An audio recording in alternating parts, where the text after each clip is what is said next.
Welcome back, ladies and gentlemen, to SEN Live. That is right, the Schmoedown Entertainment Network. I'm Kristian Harloff. This is our morning show. Thank you very much for being here today. And man, what a great show we're going to have. Not only do we have the Bagel Boy, Ben Goddard, doing the engineering today, we got the two dancing fools, Winston Marshall, and Hey Alex. Hey Alex is back. Two Alexes. That's what the A stands for. Two Alex. Alex and Alex. Alex, Hey, yes, Alex. your first name's Alex too. Or Or middle name. Your middle name's Alex too. But he's Hey Alex. Okay, what's Hey, up, Alex. Alex? Hey Alex. Sup, Alex? Hey, Alex. We caught another. We caught another one. Another Collider Live. Oh yes. Caught another one. Welcome back. Hi. Welcome home. Hello, hello everybody. It's nice to have you. It's good to have you. But even though I like you guys very much, and I like the engineer, I'm a big fan of this gentleman. I'm just the engineer now. That's all you are. You're just the engineer. I am a fan of the engineer, but I'm a bigger fan of this gentleman here. We talked about it last time he was on the show. You've probably you're right. See, this is why I call you the engineer. You don't show him until I say his name. I just looked over. I'm so excited for him to be here, though. And the name's wrong. It's Josh Alex Thompson. Jesus. Sorry. Ladies and gentlemen, Josh Robert Thompson is in the house. Hey. It's good to have you. It's Hey, nice to have you. Great to be here. You are great single- to come home. You are? No, I'm not. Apparently, you are single-handedly the man who has destroyed I've YouTube destroyed channels. it. I brought the empire down. In case, I wanted everyone to know that I was George Lucas in the deep fake videos. Oh, you were? And now I'm not so sure I want everyone to know.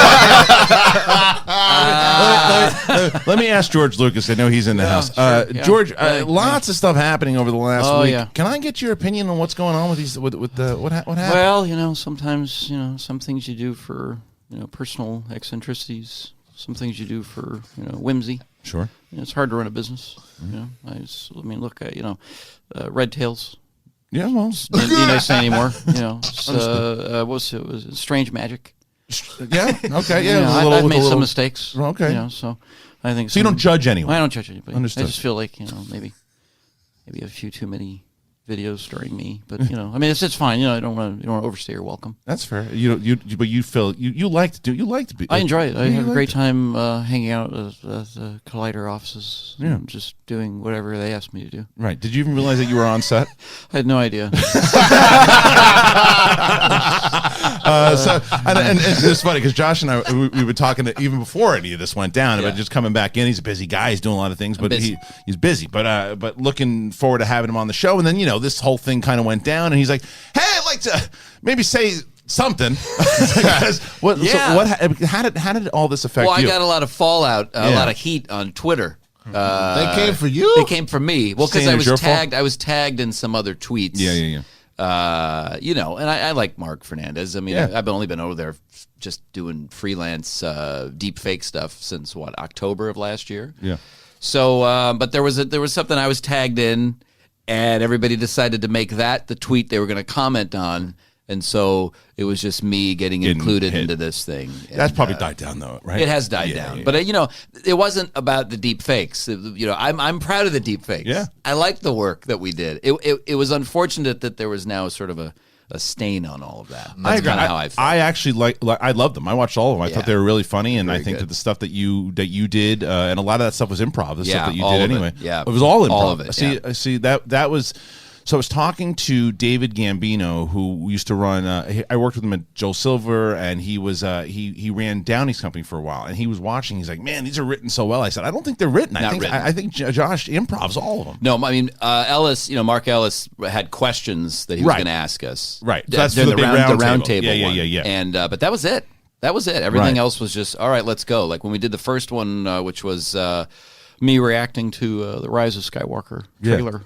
That was just let's do 4 takes and see what happens. And I thought that was a really funny one. So what do? You just lock into his kind of, because I can tell you the only impression that I've ever really done was Arnold. And for some reason I can lock into just the thought process. Yeah. And that's kind That's of the key to all of it. It's the thought process. Well, because George is, listen, George has this way of talking where he just sort of fell into these things, He's like constantly thinking, right? He's thinking, but everything seems so effortless, like, and he's not even interested in it. It's like, I created Star Wars, and I just kind of walked into a room and I said, what if we sort of have a Death Star, and we'll just kind of see what happens. And then that's the way, and then it just That's fair. that's literally his entire career. That's so I just true. sort of made it happen, and then these things just happen. And it comes from being a massive fan, also. too. Exactly. Yeah. I love George because I love him. I was watching. I tell you, and when I was watching Goldblum, not bad words. It was the Switch. And he does a line where he says, when Jason Bateman is telling him what he did, he goes, "Oh, that is ill-advised." And it's just that is ill-advised. Yes, Collider. Yes, it's unfortunate, but there it is. Here it is. Nature finds a way. I was gonna say there's that Goldblum clip of him finding out that Spider-Man left the MCU, so I feel like you need to do Goldblum finding out about Collider. That'd be so perfect. Oh no! Oh dear. Well, I hope they're okay. No. They are okay, Jeff. Good. I spoke. I actually. I mean, and again, I don't think we should. If people. You're not clueless. Fernandez was on Campea show this morning. Yeah, 11,000 people watching. It was nuts. Right. And good on him. I wrote it in the chat room there. He called me yesterday. He told me he was doing the show, and I just told him. I said, "Listen, man, you just gotta," because he legit. I know Mark. He legit feels miserable. It has nothing to do. Of course, he feels miserable. Everybody's going after him. He feels miserable about all of it. Absolutely. He feels miserable about the cancellation of the shows. He loved the shows as much as anyone else did. He and I haven't really publicly said it, and I'll only say it once. What Jack Hines said was a disgrace, and it was horrible, and it was awful, and he shouldn't have said that about all the other people that worked there and built that place up. And I think he feels miserable about it too. But Fernandez was on there, and he had the conversation with Campea, and good on him for doing it. And I know how much he loved those deep fake things, and I know how much he appreciated. And we joked about it before we went on the air here. In his town hall, he forgot to mention you. Right. But the thing, and I can tell you, from personal conversations with him, I know how much he values your work. No, we just talked a few days ago. Okay, we've talked several times since this happened. Good. Everything you said echoes my sentiments. He feels very badly about it, and it's a tough decision. Yeah, he's really not a bad guy, man. Not at all. He's not a good bad dude. guy. He really is, and there's just some decisions that were made that were done poorly. That's it. So No, I agree because I'm sure you both. I'm sure everybody here has heard about College Humor having to let go. I heard. Yeah, I got an just email happened. about it. Yeah. And so it's the Wild West out there, It's man. Like it's crazy. hard. So it's business decisions. It's like you said. It's execution is the issue. It is, and I can tell you this: when I was making the decision, and when I was figuring out that Collider wasn't going to be in my future for a while, I was on the phone with Jeremy Johns, who's been a buddy of mine for a long time. And we were talking about how we just felt like it was starting to go back to the way it used to be with the audience and the creators. Because what happened in like 2008, 2009, when Mark and I started doing movie reviews, and it was myself, Mark, Jeremy Johns, Chris Stuckman, Spill.com, Grace Randolph, all these, that was like the core movie. That was it. That was it. Yeah. And then the corporations and everyone started getting involved in it. Whether you had the Screen Junkies and the Collider and IGN and all these people who started doing video again. And of course, with that kind of money and Nerdist, and with that kind of money, you put it out there and you can have great success. And they did. And there's a lot of incredible talent that came out of all of that stuff. So I'm not saying anything poorly about that. That's when you have an opportunity to capitalize on the movie space, you do it. And that's what they did. Right. But I think what happened inside of that was that the audience started to say, this is not really what I fell in love with.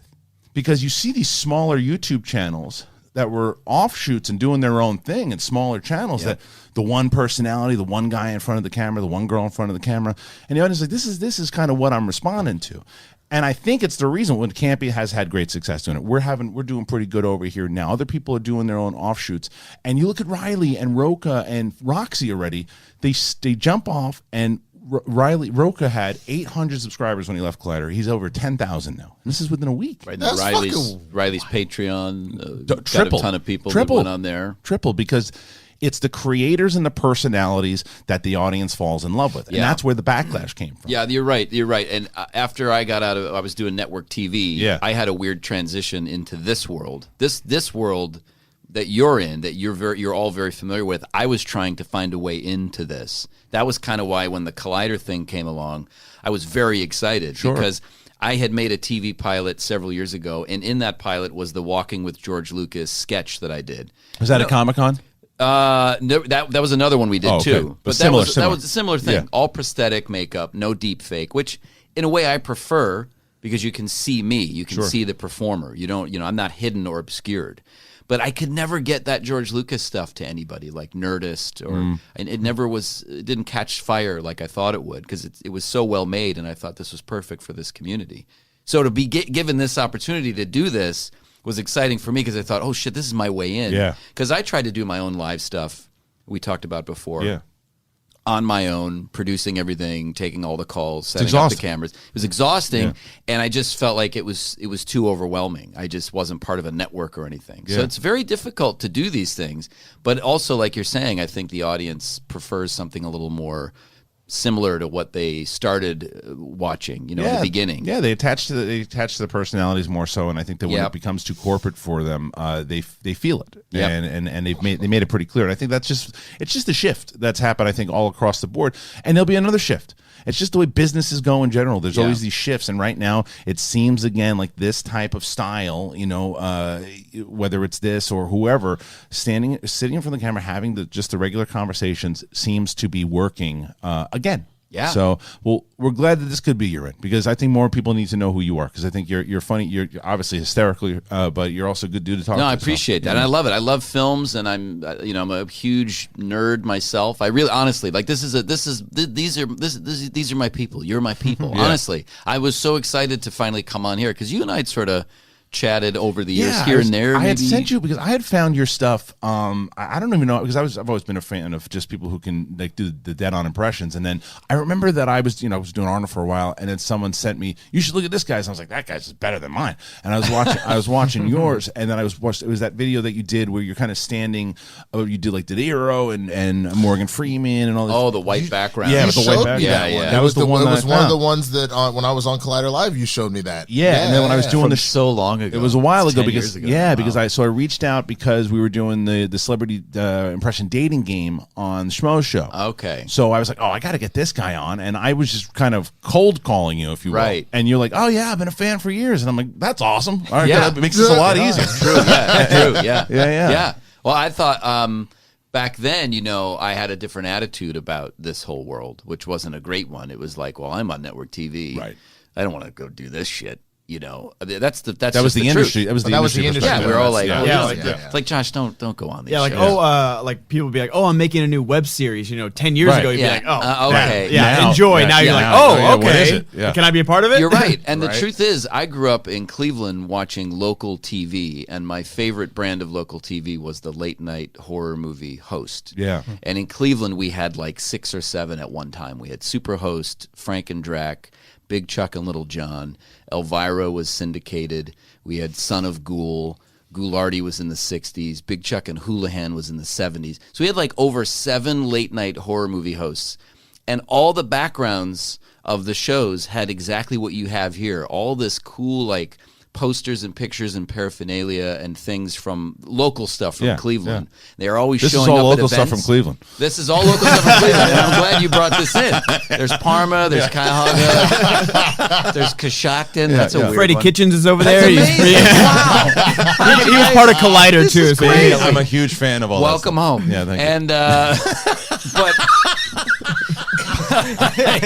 wow, there it is. But no, this makes me think of the golden age of television when local TV was a thing, and those shows were great, and that's what I love. And I love public access. That's what I started in. I did it for 10 years.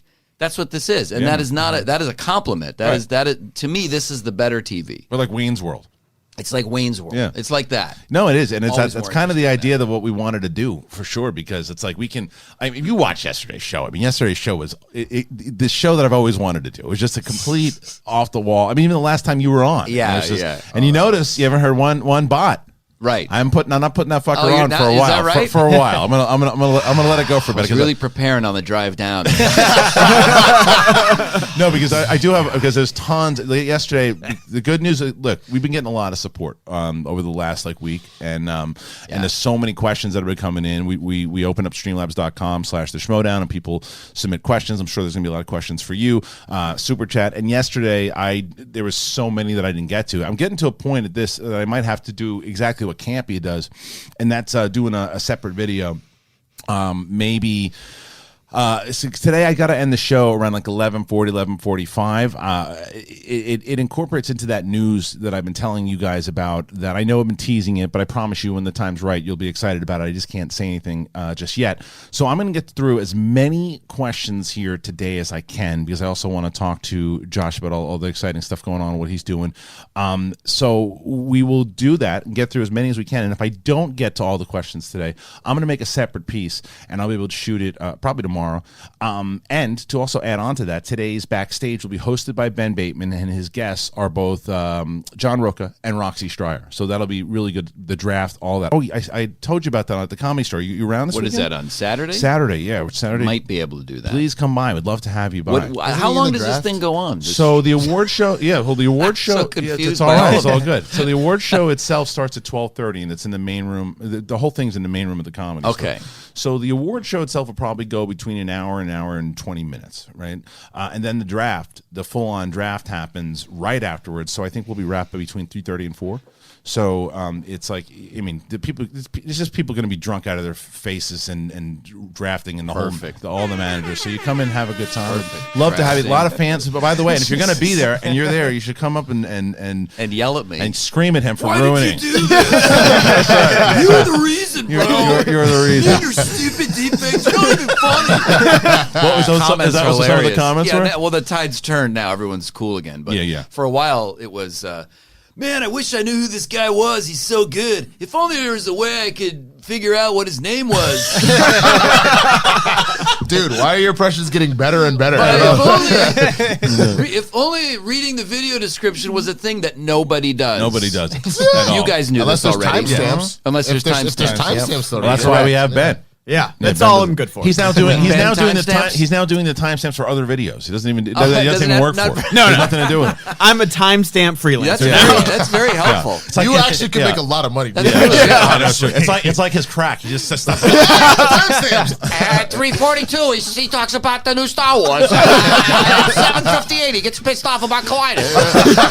I love my new accent, by the way. I really appreciate that. It's really good. No, It's but really that's good. what people were like, "Wow, if only there was a way I could figure out who this guy Yeah, was." it's You see that Just guy? look He was below. the guy that, what did he do? Oh, he put on the wig, and they made us so he get a new fucking face. I can't. I don't know his name. I can't be bothered to Google it because I got too many things going on in my life. Yeah, yesterday, like Roxy Stryer was in the chat, and she started her stream right after ours, and someone's like, "Ben, can you drop the link to her YouTube?" I'm like, Come on, her man. name is right there. The YouTube search bar Yeah, is but right there. Like, click the link. I don't want to have to go. It's an extra step. But really, these I are did things. it. But to be fair, though, we talked about this on the show last week about how some people, it's just like, how do I get here? How do I do there? It's like, Google it.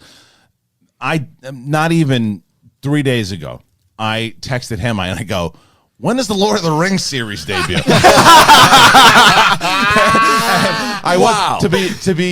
I had an idea that popped into my head, and I was driving, so I did the Google. I said, "Hey Siri, text Ben Goddard." Right. It's like, when is the Lord of the Rings series? Wait. Yeah. You asked Siri to do you some shit. Instead of saying, "Hey Siri, Hey, when does Siri. the Lord of the Rings series come out?" Right. Text Ben Goddard. Right. When the Lord of the Rings series Oh yeah, come that's out. what. That's what. Hey, Oh, Siri, even text better. Ben No, it's Goddard. even better. Yeah, because then No. you won't even have to. Oh, call- no, you it's like, do hey Siri, Google. when does it No, come no, out? no, I know.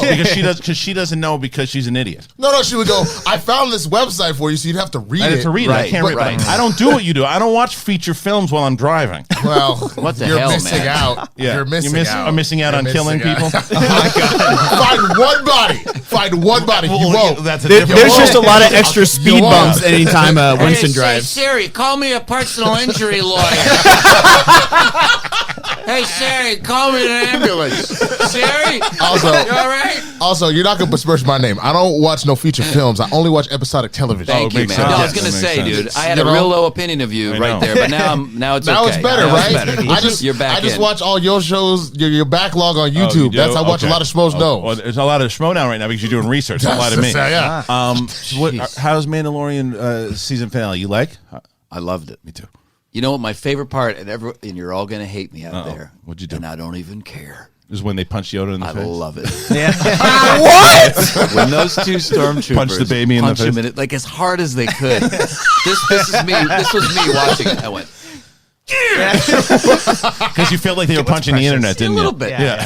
Get that. Oh. That's exactly right. So first you destroyed baby. Collider, now you destroyed Baby Yoda. Jeez, this fucking You guy. need to never have this Josh Alex Thompson back on your show. I know, that's the truth. And somewhere, Josh Alex Thompson is going, who is this, bro?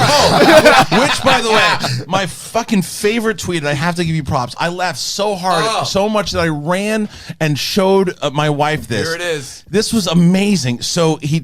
Here it is. He tweets out a credit of himself with his name in the credits, to which it says Josh Robert Thompson, but spells it T-H-O-M. Tom Spawn. Tom Spawn. But he writes it, but he writes it and he goes, close enough. I saw that. It was so good. So it was so good. That is the perfect summation of my entire career thus far. They look like Star Wars credits because it's from the Kenobi Jamie's movie. film, Jamie's movie. He must have felt miserable. Well, I was busting his balls. I said, dude, you know I got to tweet this. Yeah, of course. You know I got to tweet this. And because he asked me at the last minute to do the voice of Qui-Gon during the post-credit sequence. And I go, oh, okay. All right. Yeah. Sure. I'll be at the end credits. No one's going to see that. That's fine. Happy to do it. Love the film. I said, how did you screw up Tom Spawn. Josh Robert Close Tom enough. Spawn. So everyone because back I know home, you now, and your sense of humor, and I could see. I felt like De Niro did it. close enough. I guess that's close enough. It's a stupid movie. I don't even know what it is. Whatever. Who cares? Why'd you make it? Who cares? Whatever. Yo, I think my favorite God. thing about your De Niro is like the voices are that facial expression is it's spot on. No, but it's funny because everyone back home, everyone in Cleveland saw that tweet, and they thought that it was the credits from Rise of Skywalker. Yes. Which now is twice as bad because not only am I not in that, but my name is misspelled in that this one, other for film. sure. Oh, Thanks. So guys. speaking of Liam Neeson, oh yeah. so is that something new, or you? Or I've is been it doing Liam Neeson for a while. For a bit, I haven't heard of this. Every time I go to Target, I walk by this movie that came out, new movie with Liam Neeson called Cold Pursuit. Oh yeah. Yeah. You guys know this? Yeah. Good movie. I think it's a good film. Yeah, I hear it's fun. but it's a remake of something, isn't it? I don't know about that. I think but there's another film. Yeah, it's it the same is. I plot. can't think of what. I don't want to like mispronounce But like it's the on country, Netflix. but it's a foreign film. It's a foreign film. Yeah. Okay. So, but every single time I'm at Target and I go into the saddest section at Target is the CD and DVD Blu-ray section. Right. It's very depressing over there. And they're giving these things away. And every time I walk by Cold Pursuit, I have to do an Instagram story. And I say, hi there, I'm Liam Neeson. This is my new movie, Cold Pursuit. You can tell I'm cold because I'm wearing a winter coat. And I'm in pursuit. You can get the movie now for $10. And the next time I go there, the movie's now only $5. I'm still in pursuit. Cold Pursuit. That's it. That's all there is. I love it. That's great. Yeah. Pursuit, Oh, it's so cold. good. Jesus Christ. It's amazing. I can see there's no fooling you. We're headed to a system that's friendly to the Republic called Coruscant. That's the entire movie. It's you probably could get it. You could probably find some of the most iconic actors. You're just going through all the Star Wars movies. Because you do Morgan Freeman really well. Have you ever tried a Sam Jackson? I tried it once. Didn't work. It's tough. It's tough. It's a tough one. I haven't learned how to not scream. Yeah, you got to yell. It's I yelling. can do Yeah. it, but I have to yell. That's so I don't, exactly I the don't, problem. That's why I don't do it on mic. I'll do it in person. Well, but I that's don't do how it a on lot mic. of people I thought did Arnold wrong because everyone Yes. just started yelling Arnold, Yep. and it's like Arnold when Arnold's not yelling, he's talking like Right, this, and he's having yeah. conversations, Yeah. and we do the Dueling Arnolds because that's what they like. Exactly. It's like we're inside each other's head. Well, first of all, let me say that Collider and all that, and I don't know anything about this, but it's unfortunate, it's business, right? Yeah. But all these people from Collider come here, we give him a stogie, we sit around, maybe Absolutely. exactly, right? Even Josh Lucas Thompson. Josh Lucas is fantastic, I like him very much. You son of a bitch, we'll shake hands. Yeah, he exactly. comes on over and we have the I conversation. love it, But other people go, ow, you did Stop yelling, ow. It's like when you hurt your foot, you go, ow. Right, That's how it exactly. is. Hey, stop my toe, Maria. Yeah, that's it. Oh, she's gone. Wait, That's what the maid is. I here. forget. Maid. Bring the maid. Whatever come here. her name Oh, is. look at now you have a son. Look at my boy. Oh, he looks just like me. He really does. He does, He really dude. does. It's The- creepy, the, man. The maid's kid looks so much more like Arnold than the other ones. Right. It's so What crazy. other than what? Patrick Schwarzenegger? Yeah, Is yeah, that yeah. This is my son, but look at this other kid. He looks exactly like me. He looks like Louis. It's crazy. Louis, man. how It's are you? crazy. How are you? Come on, Louis. How are you? Throw the baseball. Fantastic. Come on. He How just are has you? strong genes. Yeah, he's good. Right, yeah, it's true. exactly. Yeah. Go ahead, No, Alex. no, thank Do you. it. I'm staying out of this. Come on, do it. Can't be Do worse. it. Can't Do be it, worse. Alex. Can't be worse than Dagnino's. Wait, I want to hear this. Do it, do it. Arnold? Yeah, do it. Do it. Come on. Do it now. I Come have a on. son, Patrick. Okay, maybe not. Not It's so the one good. word. Don't do it. Don't Yeah. do The it. one word. Did you? So there was. I always quote this one. It was my favorite article that I read about Arnold. This is like right when his star was kind of fading a little bit, when he was megastar and it started fading. And Entertainment Weekly, I think, did like a 4-page article about like his womanizing ways and Yeah. everything too. And they talked about how two things that I'll never forget, because like I read it in Arnold's voice, and and the woman's like, well, my fiance or husband, whoever came onto the set to meet Arnold, is a big fan, and Arnold looks at him and laughingly charming goes, "Is this the reason you didn't suck my cock?" He said that was the one, and that was one. Yeah, And then it's the a other good one. and then the other one was when apparently someone, well, he was meant to be on set and he's going down on somebody, and someone walks in and he goes, come on, eating is not cheating.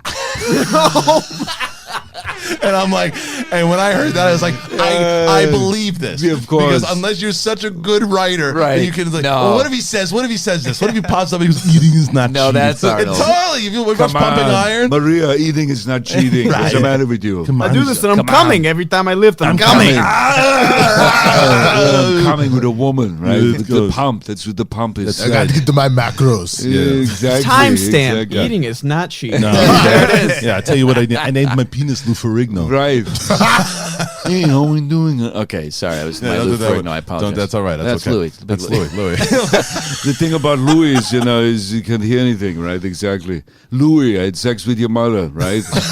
That's what he would do to him. No, he used to mess with him Louis. so badly. Did you ever see Pumping Iron? Nah. Dude, watch Pumping One Iron. time, I called into Stern because I watched it on the way home. I did Arnold on Stern, and Lou, at the time Lou Ferrigno was having a cruise, win a cruise trip with Lou Ferrigno, Right. And I called in and said, as Arnold, I said, you don't want to be on that ship with Louis because, if the ship is sinking and all the alarms are going off, he cannot hear any of it. So he will be busy playing shuffleboard while all of you are drowning.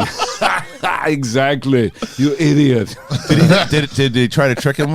Was he on? oh yeah, Yeah, okay. And he was like, That is not Arnold. you knew it wasn't Arnold, so, but right. I said, how can you hear? How can you tell? So in case anybody knows, yes, I did say that. How did you get? I think I asked you, and we got interrupted by the Schmoedown last time. How did you get? Involved in the Stern Show? I was doing a show called Conway and Steckler. Oh, right. On 97.1 FM here in L.A. Okay. And Tim Conway Jr.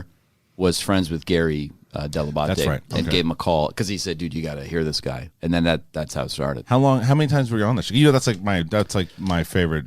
Howard Stern was like my jam. Oh, Yeah. dude, I was on off and on for like 8 years. awesome. I did probably like 15 appearances here and there. Did you ever meet him in person? One time they flew me in to do the game show Win a Date with Tabitha Stevens. Oh yeah, I remember.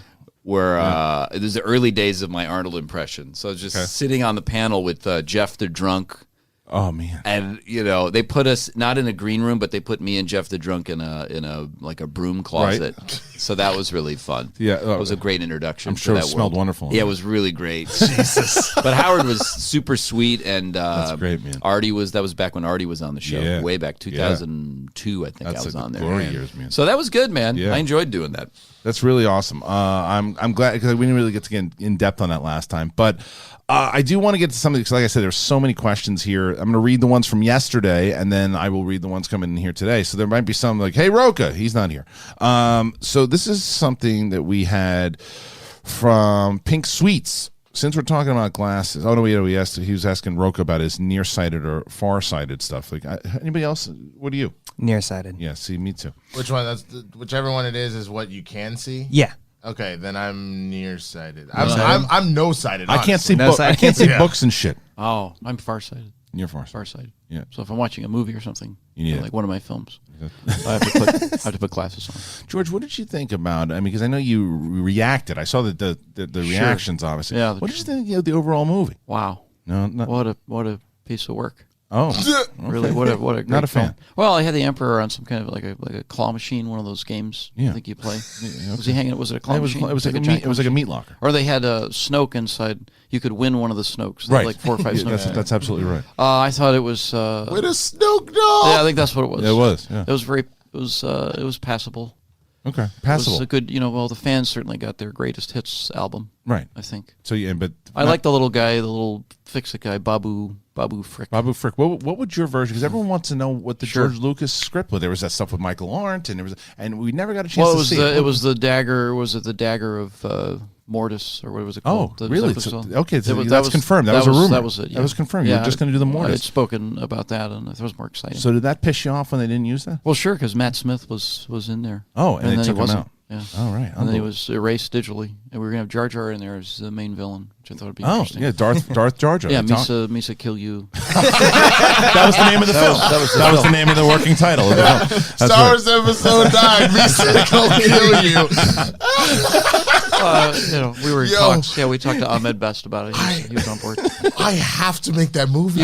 You would see it. Yeah. I not just see it. I want to star in that Yeah, shit. do you know we actually have footage? Yeah, we have footage here of the Phantom Menace that wasn't used. Morgan Freeman was actually originally cast as Jar Jar Binks. Did Oh, you know that? really? Yeah, we I have did not know the that. we actually have some of the audio. Ben, can you play that? Yeah. Go. My day started pretty okay day with brisky morning munching. And then the Jedi came and pow, Misa here. Misa, Misa been banished. Misa crashed my boss's Unabungo.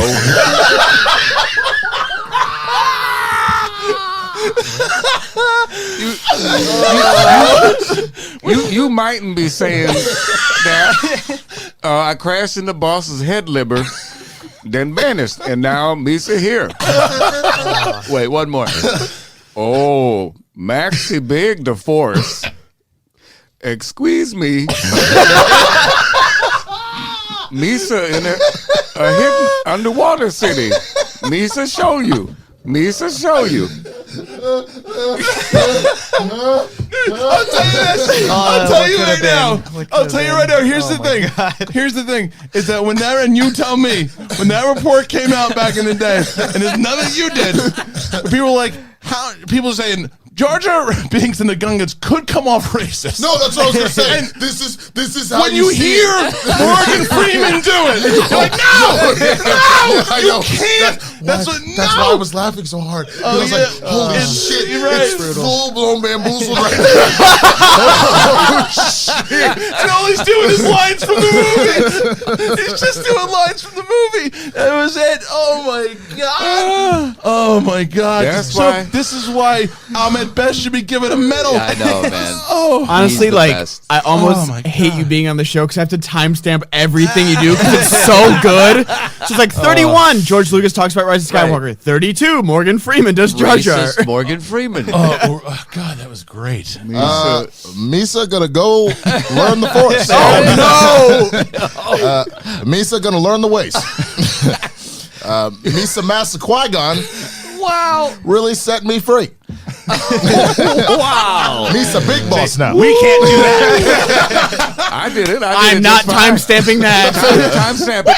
Why am I That motherfucking timestamp. He said, "Don't get no timestamp." Oh God, that was amazing. Huge goober fish. Huge octee. Octee. I don't even know what. George, I can't do this. Okay, that's fine. That's fine. We'll just bring somebody else in. Oh God. Amazing. Good stuff. Boy, I used to sleep with Linda Ronstadt. That's true, isn't it? Okay, I don't know why he said that. Yeah, that's it is true. true. I Yeah. did. Good for you. Just gave it to her. Did you? Did you, George? One of the few. Oh, Came to the You like that? You like that? I'm glad I can do impressions. Yeah. you're so good. I'm glad I can jump in on that. Just a great. front Yeah, row you want to seat. do your Jar Jar Binks? No? Anybody want to go around the room? No, I'm good.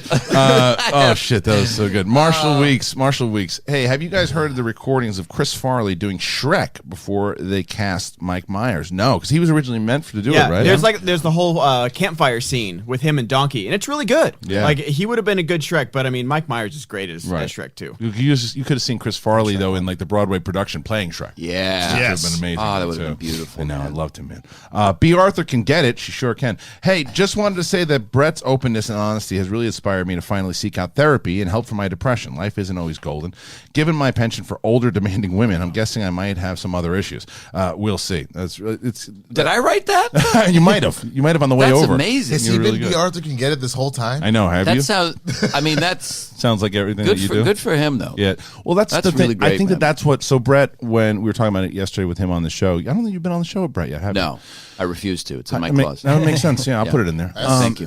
Yeah, but it is, and we'll spell his name Brought Sheridan for that one when it comes on, and we'll put it in Star Wars font. Yeah. But anyway, so I've been friends with Brett since one of my earliest friends out here. I met him on the stand up circuit back in like '99, a long time ago. So he's one of these guys that he's just got that natural gift. You know, he's like you. To be honest with you, I think the difference between the two, you seem like I've known you for maybe 2 months, but it seems like you're just that guy. Go, get it, trying to figure out a way to make it work. And Brett tells you, and he says it on air, otherwise I wouldn't say it, he's his own worst enemy sometimes. He knows that he's got it, and he just kind of sits back and doesn't go after it. But this show and the fan base has really kind of opened him up to be more open, to do his thing. And this is the funniest he's ever been. I mean, he's been killing it on this show.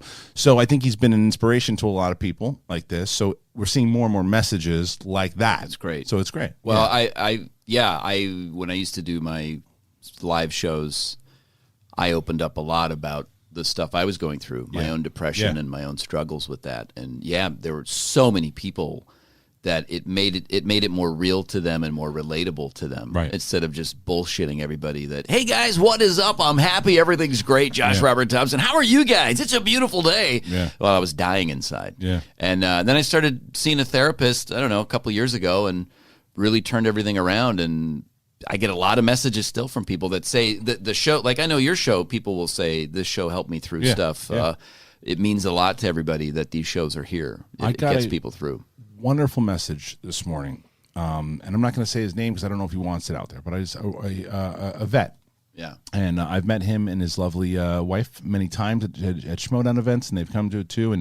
And he had struggled with a lot of different things because of his time in the service and just things he's seen and things he's been around. I just warmed my heart that he was like, it's the Schmoedown and it's this that got him through a lot of things and puts a smile on his face. And he said, I've gone through therapy and things, and they said to go out and reach out to the people that make a difference in your life. And so they did exactly that. He did exactly that, and I got it this morning, and he wasn't going to be able to make it to one of the shows because he's other things going on in his life. And I said, look, man, if you need it, I gave him 2 VIP tickets, and I said, get over here, just do it. So we want to make sure that we can do that because That's great. That's the type of stuff that I had this whole conversation yesterday on this show about community, and it was exactly what you were just talking about in the beginning of the show. It's like they connect with you, and when you're going out there and saying, "Hey, go on," like who is that? I don't know who that is. I hate that stuff. It's funny to do it in spurts, but they want to know who you are, right? And when you're honest and open, like Brett, I think Brett's probably one of the most beloved people that we have in this show. Sorry, Alex. So wow. Alex is brand new. This Alex, this one. Yeah, so but I'll take that. Well, you too, though. Winston's brand new. Like I've been lucky enough to where I have a fairly good judgment in people. Sometimes. But That's a pre-show callback. But most of the time, I do. And I know from when you have conversations with people, and I talked to Winston, and Winston and I had some great conversations back in the Collider days, and we just vibe, and it's the same thing, like, you can tell. And you laugh, when you're laughing with somebody and how you laugh with somebody. Really, yeah. It's, Right. It's like, what are the jokes? Do you get my sense of humor? Do I get yours? And that's what I think has been so great about what we're doing now. Well, I think the other thing about it that made it click is that you are very real and genuine. Like, you don't put on a front like that, so like it's easy to have that kind of conversation with you. So like whether we're laughing about something or talking about something serious, like, you have never neutered me if I felt like I needed to express something. You just let me say it. You know what I'm saying? And I think that because I know your last day is next week. it was also true. Wow. That's fine. Sorry, 2 weeks. Well, You're at right, least 2 you weeks. gave him 2 weeks. Thank you for the 2. I appreciate that. Now wait a minute. Wow. Come Wow. on, guys. I was just saying no. I didn't do it. I didn't do it. I'm not even unconscious. If there was ever a time to do an impression, Oh no, that was it. You get the solo shot. It's fine. It's fine. The world's ending anyway. It doesn't matter. Miso. 2 weeks. Where's the Schmoebot when we need it? No, but real talk, because I'm actually going through the episodes that I was on Collider Live because I'm trying to recut my hosting reel right now, and it's making me rewatch all the shows because I don't know when shit happened. But literally watching how you operate, I understand why people love and gravitate towards you so much, both the people you work with and your fans. You have a genuine, honest, and openness that you don't have to like put on it just comes out of you. You know what I'm saying? Thank you. Yeah, Alex, say nice things about me now. No, I'm just kidding. but honest, No, I don't want you. I'm totally okay. kidding. I'm totally I kidding. just want to say my experience with you was 2016 when I got onto Collider Movie Talk. I saw you and Schnepp and Campea and everyone, and then I followed you to Schmoes Know when you were in Phase 6, I believe, and just followed you through that and really enjoyed you and Ellis and everybody on the show, and that helped me through some times as well, some dark times back in 2016. Thank you for that, and I'm grateful to be your friend and to be here with everybody. Wow. Thank you, Alex. That's cool. Very Man. nice. This is so interesting because I've learned this in the last year that there are a lot of people out there that are going through a lot of shit. Yeah. And when I did the Late Late Show with Craig Ferguson, I played that talking robot skeleton, Jeff Peterson, Yes. right? And after the show ended, I didn't want to hear about that robot. I was like, I want to move on from it. Stop bringing up that goddamn show. Yeah. Why do you keep bringing up the show? I had a really shitty attitude about it. And then I made my peace with it because I realized that 5 years after that show, that version of the show ended, people are still talking about how much that pairing of Craig Ferguson and that robot meant to them and got them through. Tough I times. mean, cancer, deaths in families, loss of jobs, whatever it is, depression. Yeah. So I don't take any of that for granted anymore. So everything you guys are saying echoes that. It's you just don't realize how many people are being helped by it. So not to get, and if you don't want to talk about it, that's fine. Not to get too deep, because I'm curious. Like, what was it? Because it's one, and being in the comedy world, being in stand-up, and knowing that a lot of great humor comes from dark times. Yeah. I mean, it just does. And because you're so talented, people will probably be asking, "Well, what's he upset about? What's he mad about? Like, is it an anger thing? Was it this kind of sadness thing? Like, what was it?"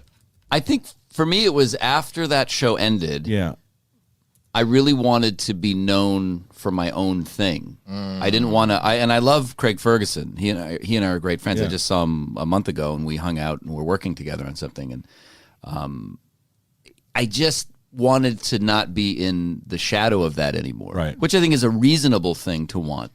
But I was getting very frustrated that that people didn't want just me; they wanted me with this other person together. Yeah. And then I made a TV pilot that I couldn't get any traction on.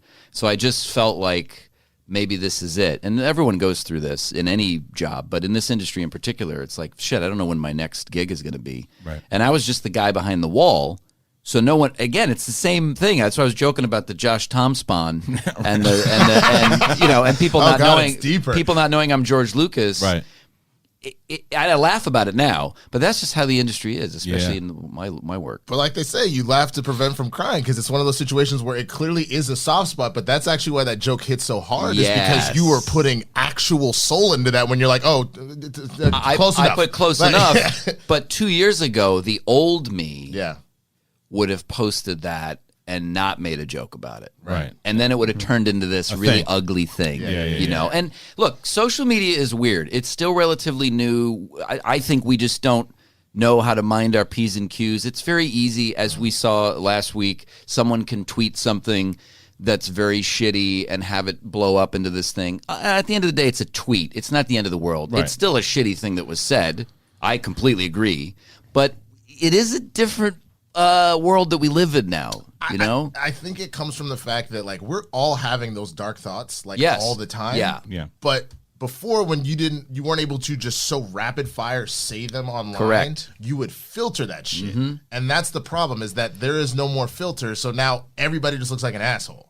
That's right. Yeah, well, it's everybody, and it's the same thing that everyone has a voice. I mean, harkening back to Stern, right? Yeah. I remember Stern always had a problem with, like, podcasts, right? And his thing, I don't know if he's come around to it now, I don't know, but I understood where he was coming from. I didn't agree with a lot of what he was saying, but I understood where he's coming from, because what he had to do and the way he had to fight in regular radio and the way that he had to become the Howard Stern that he is today, it was not an easy task. And he had to do things, and he had to fight in a time that there was no social media, and everyone wanted him gone and thought he was the most controversial person in the world because he was doing fart jokes and because he was doing all these things.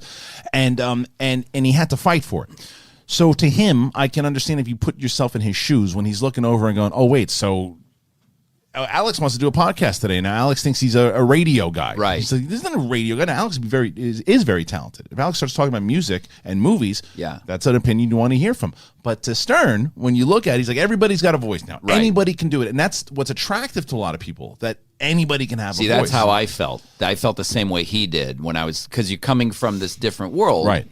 And it's not intentional. It's just like, oh, great. So everybody's a photographer, a singer, an actor. Right. Well, yes, everyone can have their stuff out there. That's really the good part, is that everyone now has a chance to put their stuff out there. Doesn't mean it's all great. No, because that's also what can get you in trouble. And I think that's what we saw last week. Right. And because the problem is that you think you can have that same conversation that individual had, right, in a closed room, and he can say what he said, and then someone goes, well, you can't say that because you're discrediting all this stuff that happened. He's like, you're right. Blah, blah, blah. Yeah, that's not, what I meant was this. But in Twitter, that shit lives on. Right. And it doesn't matter if you delete it or not. Somebody grabs it. So you got to be very careful in everything that you do. Like for me, I just try to, I promote my shit. I promote what's going on in Schmoedown. I promote, like I have, like right now with the draft and everything that's happening. I have fun when there's trade rumors and things like that's how I promote, and I promote guests and things that are happening. I don't want to. I'll share my opinion on the show when we fart around and doing those kind of things. But like, I don't use social media for political views. I don't use social media to make a stance against stuff, because I certainly didn't comment on any of the stuff that was going on. It wasn't my place. I didn't really care.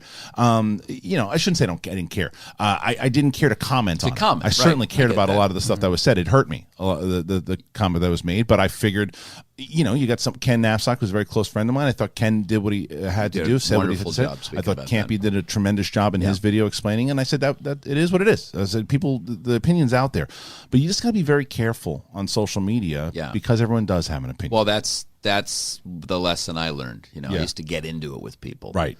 And ultimately, this is a bad look for me, because people were like, "I thought you were a professional. What are you getting into it with these people?" Like, who are these, trolls and people trying to give you shit? I had to learn the hard way. Yeah. And now I'm just like, whatever. I don't care. Yeah, and I think that's the big thing is I always hear my mother in my head when I'm on social media. So if it's not something I wouldn't say to somebody's face, I just don't post it. I hear my mother in my head whether I'm on social media or not. I mean, I do as well, but in particular while I'm typing, she's like, "Oh, you gonna put that up there? That's what you want to put up?" Oh yeah. Okay. Oh, yeah. I'll tell you right now, my mother's in the chat room right now. Not even lying. It's the truth. Oh, I am. Oh, honey. I know.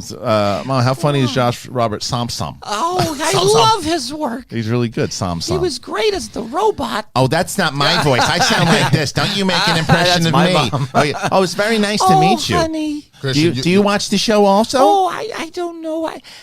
Josh, what are you doing these days? Oh, I think he's great. I think he's really funny. Him and my son, they have really great conversations. Oh, that sounds great. It's really great. We should get together and have some coffee. I can tell you. I would love that. It would be great. My mom is always like, talking about other people's shows. I remember at Christmas, I was sitting there having dinner, and she's with my mom, and she said, I just love that Fleabag. Who's the gal that makes that show? And I went, suddenly you know the name of somebody in TV or film. You can't remember what show you watched yesterday, but you know who produced Fleabag? My mother can't get names right for anything. To this day, she goes, I don't know if I want to hear a speech from Matt Damien. I can't. I don't want to do it. I don't want to hear the speech from Matt Damien. It's that one, and then it's there's like tag phrases that my mother has, and she knows it. She's watching right now. She's like, "Oh, you got some nerve. You got some nerve. Yeah. All you kids, I told you, and now you see what's happened with you got 2 kids. Yeah, I told you. I told you that would happen. You got some nerve. Well, just honey, just let go and let God. And I'm like, all right, I'll get right on that. I'm going to get right on that. I didn't like those conversations you and that Robert Josh Thompson were saying today. I didn't like that Josh Alex Tom spawn. And it's like, what was the other one? Like when my mom was young and we get into it, she's like, oh, okay, fine. Johnny Big Balls all of a sudden. Wow. Johnny Big Balls. My mom was no joke, man. She's the reason I think that I got, some of that kind of fight. She was a fighter. My mom's a fighter. She's like, she didn't take shit from anybody. She's like, she's one of those, she's tough. She's a little Italian broad. Oh, Yeah, she's ready to scrap. No, I got that. Not anymore. When I was younger, maybe, but not anymore. Not anymore. Not anymore. Oh, honey. My mom will always say, Mom, I just, made a short film. Or, well, what can you do with that? Where do you go with that? Yeah. I said, pay? Are you okay? I'm fine, Mom. God damn. Write him a check. Write him a check. Did you cash that check I sent the girls? Misa. Okay. Mom, no. Now I'm thinking about Jar Jar's mom. Yeah, exactly. Yeah, no. Brendan Barr, by the way, I hope you guys can bring Schmoedown to Toronto or Winnipeg at some point. Canada wants the Schmoedown live too, and we want to go to Canada, man. It's in the works, and I cannot wait to be able to tell you guys some more of what's going down very, very soon. We had Jill Souza put in a Schmoedown yesterday, and so did Steak Sauce. Baby Maverick, inspired by the Dirty Dozen question that the family and now the David Ayer has been announced as the director. Who is everyone's dream cast for a remake of the Dirty Dozen? I would take Daniel Craig, Renner Berthal, Tom Hardy, I like that, LaBouffe, and of course Michael B. Jordan. Well, we don't have RB3 here to say no to them. I would say I'd throw Fassbender in there maybe, which would be cool. I tell you, I throw in there, I think Channing Tatum would be interesting in that. In that Channing movie. Tatum. Channing Tatum. Yeah, I think Channing Tatum. Choice. Yeah. Because I think Channing Tatum is getting better and better. I think in something like this, he could be really good. I think that he was really good in Hateful Eight, by the way. Yeah, I really liked him in that movie. But you guys, anybody in mind that you put in there? Funny you bring up Fassbender, McAvoy. McAvoy would be great. Yeah. He's shown the range. Ben Foster for sure. Ben Foster, definitely Ben Foster. I like this. I like this casting that we're doing. Listen to us. Who else did you guys say? Brad Pitt? Did you say Brad Pitt? Brad Pitt's a good choice. I like George. Brad Pitt a lot. He's a a good actor. Is your favorite Troy, George? Oh, it's a great one. Yeah, that's a great one. Troy's your favorite. I actually watched the director's 7-hour cut of that the other day. Who knows? No, you just watched this. I'm great. 7 hours? It was like 4 hours. I'm sure. I would actually like to watch like that. really so good. don't tell me because you just watched it, so you know who directed it. Yeah. Who in this room knows who directed Troy? Let's see. You're all in the draft. Well, you're coaching. I'm coaching, so I don't have to know this. I know that I know this. Roca got that question for his 5-pointer, and I cannot remember it. It's Wolfgang Peterson. Well done, Alex. Is he in the draft? He's in the draft. Yep, Wolfgang Puck. The guy's great. He cooks. He makes films. No, it's Wolfgang Peterson. Yeah, Wolfgang Puck. No, Peterson. Really good stuff. Makes a good Boyega over Michael B. Jordan. If you're just going for the Boyega needs some new stuff to do. Yeah. Or Kelvin Harrison Jr. Have you seen Waves or Loose yet? Oh no, but I have it. I don't want to watch it. Who's the guy that was who played Mantis in? Oh right. Palm Clementif. Thank you. Love Look at that this. I'm in the This draft. kid. Kid's in the draft. That's my guy. Stefan Like that James guy. from Beale Street Could Talk, and the new one with the heist, the 21 Bridges. I do like He's in Race also. No. what about- Stefan James, one of the One of the- robbers? Ladies and gentlemen, we're forgetting about what about Jeff Goldblum in the draft? In the Dirty Dozen. The Dirty Hell Dozen. yes, Jeff In the Goldblum Dirty in the Dozen. draft. Yes, I'll, Number I'll- one pick. I'll answer your questions. Movie trivia, sure. Let's do it. Let's do it one right now. All right. Who did you co-star with in The Fly? Well, who did I co-star with? Well, I mean, I think we did more than co-star. Gina, my sweet Davis. What's Gina up to now, Jeff? Oh, she's up to 7 feet. That's good. Thank you. Very well done. Have you spoken to her recently? Oh no, gosh, no. not I've got a since baby this. and Yeah, the yeah, wife, yeah. and Yeah. keep her away, keep her away. away. It's electric. Keep her away. Keep her away. That was my favorite Probably thing. what Though. he would- By the way, in the deep fake, my favorite thing that is such a Jeff Goldblum-ism that I don't think was talked about enough is when you're talking to Tom Cruise and you go, yes, Tom. Tom navigation system. It was I so said, good. I go, Tom navigation system. Yeah. Oh yes. He was good, that kid too. Evan is so good. He was good. Yeah, it was Evan. Jeff Richards was Robert Downey Jr. Yeah. Jamie Costa, of course, Ewan McGregor, Yeah. and then I played two other folks there. George Lucas. That one was, to me, that was my favorite one because that to me seemed like it was like a Saturday Night Live sketch. Here's why it works. It works because you have other people there, and Yeah. I love being George Lucas, and I think it was great for the first reaction video. Yeah. But George is very low energy. You got to have someone else there Play off of.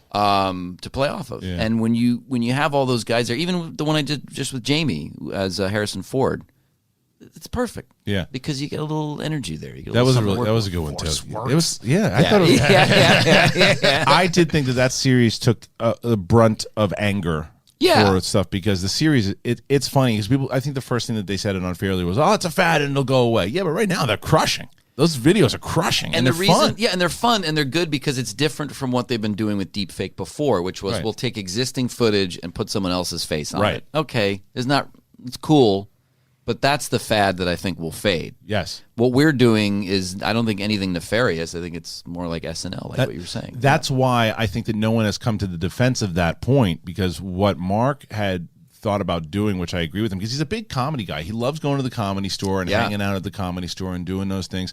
His idea of doing, because if you go back in time and go to all the great impressions that have been done over the years on Saturday Night Live, and you deep fake those people, and you did that, the effect of it would be even more so because you watch that overall round table of all you guys and it's creative and it's the comedy behind it. It's not just because exactly what you just said. The fad is watching, what if Arnold was in No Country for Old Men? It's a fun bit. Even that one particularly, he at least changed the voice and it was different, but it was the same. By the way, lines. that's a shout out to Joe Gaudet, who's who the guy runs that that? does that voice. He does a Oh, great okay. Arnold. It was good. He does a lot of their stuff. Yeah. It was and I like those. Those were good, but they still added. It was a lot of the same lines, but it was still It's a different. performance. It's a performance, and I think that that's what can sustain. I think that they can sustain doing those videos. But what I think they got to be careful of is like exactly what you just said. Well, George Lucas was funny, so now let's do George Lucas feeds a goat. Now George Lucas, ties his shoe. It's like We've had those conversations. Mark, he's a smart guy. He said, "Look, dude, I love doing this, but Star Wars is winding down for the moment. Yeah, let's do something else." And he totally agrees. So I was like, so it's definitely not going that way where it's those things. Because I felt like it was kind of going there a little bit. They wanted to do one where I was going to be De Niro. I don't remember what the scenario was, but I was like, I don't want to deep fake it. I can just do the face. Yeah. I like the deep fake for what you're saying, but I also, as a performer, I want to be seen. to be able to be seen. for I think sure. it should be enough that we can make ourselves look like it. Yeah. But it does push it into a more uncanny valley realm. and that's a conversation that I think is going to get tricky down the line in general with the production people who the whole point of it is to say, well, look at the technology that we can do and make it look like De Niro's really saying this stuff. And then the performer who goes, yeah, but I can, because you can look like De Niro. Yeah. And have you ever worked with Max Cook? No. So Max does a spot on Tony Soprano like James Gandolfini. Oh, I know. Oh, he's been around a long time. Oh, yeah, he's been around for a while. Early days of YouTube. Easily. He was around before Mark and I started. He was like Lisa Nova. And then, Him, yep. and there was a guy named The Receptionist and all these other people. And, Brock, what was his name? Brock Baker. Brock Baker. Brilliant. That's how I met him. I met Brock through Max. Okay. And so Max is essentially how I started to develop my Gary Busey, because Max does a really great Gary Busey. And you just pretty much, you can drop your voice down here to say absolute nonsense. I one time ate a tin can backwards and shit out a tuna fish. yeah. And it's what you say. Yeah. It's what you say. It's nonsense. Because all you have to do with that is just any thought that pops in your head. Yeah. Anything. I have a light bulb. What did I do with that light bulb? I walked down the street with a coffee cup, and the coffee cup started talking to me and said to me, I like math. Yeah, that's it. It's like, what? Yeah. Yeah, that's it. It also makes me say I'm an insane person. Yeah, I love it. Yeah, no, wow, Max Cook, that's amazing. Max is great. I'd like you to meet him though too, because can you bring up Ben? Bring up Max Cook, Tony Soprano, and I'll show you which video to play. This speaks to what we were talking about, the whole idea of the early days of, let's say, YouTube. Yeah, sorry, it's KOCH. Those were the shows I remember watching. There was a guy that called himself The Receptionist that used to make different worlds out of just construction paper. He would create all these wild backgrounds and animated characters just crudely out of construction paper. The premise was he was a receptionist at some production office, and this is what he did during his break. Yeah. And that was when I thought in the beginning YouTube was very creative, and there were a lot of very artistic. Remember that movie Be Kind, Rewind? Yeah, of course. Right. So they had that contest to make your own sweeted version of a movie. Most Def, right? And Jack Black. Yeah. Brilliant film. But people started making their own versions of movies with construction paper and just cardboard stuff. And it was so creative. That was the first time I realized, whoa, this is like connecting everybody on a massive level. Right. That's the stuff I like. The artistic side of and things. I think that stuff can be developed more so than just a fad, to be completely honest, and to be defensive of some of the criticisms. Bring up that video real quick. I'll tell you which one to play. Play the Max. Yeah, that one. So this is the audio you guys are going to hear, but we'll have the panel be able to see it. Yeah, this is a while ago. This is 2008. But this is for Sopranos. Moltisanti. He's Moltisanti here. You can hear it. So what the fuck's this now, T? Another fucking fever dream? Oh, Jesus fucking Christ, Christopher. Give me a fucking break, you camel-nosed prick. I practically lost my whole fucking crew. You didn't lose me, Tone. Not by a long shot. You pinched my so-called fucking camel nose and put me to permanent sleep after that accident. You're a fucking menace to yourself, Christopher, to your wife, to your daughter, and especially to fucking me. How great is that? Yeah, right there. That's good. That's performance. Yeah. I mean, he's gone on to do a lot of animated shows. Oh, yeah. This was the springboard for him. He's a very talented dude. He's another guy I want to bring on here, too, because he's just, he's a very genuine, like, just a good human being, too. Yeah. So I like Max a lot. I think I wish Max would have blown up. I wish Max would have blown up more, because he was around before Mark and I remember being in awe of him because of that. Yeah. Right? And then Mark and I went up. This is like the early days of YouTube, and like, oh yeah, there's that YouTuber out there, Max Cook, and he wants us to come hang out. And we would watch. He did like a REM cover band thing that he did, and we went to go see him and hang out with him. It was exciting to go hang out with him. Yeah, because these guys were like, they're like celebrities to you. His performance. I used to watch his stuff. He did this. He does a video just way too long to watch now, but it's when Dexter was big. He has Dexter call in. It's Al Pacino, De Niro, Gary Busey, Tony, and they're all doing a Christmas party, and it's like a 15-minute video, and it's hysterical. Oh, it's a lot of work, dude. Too. Yeah, it's a lot of work, but it's so good.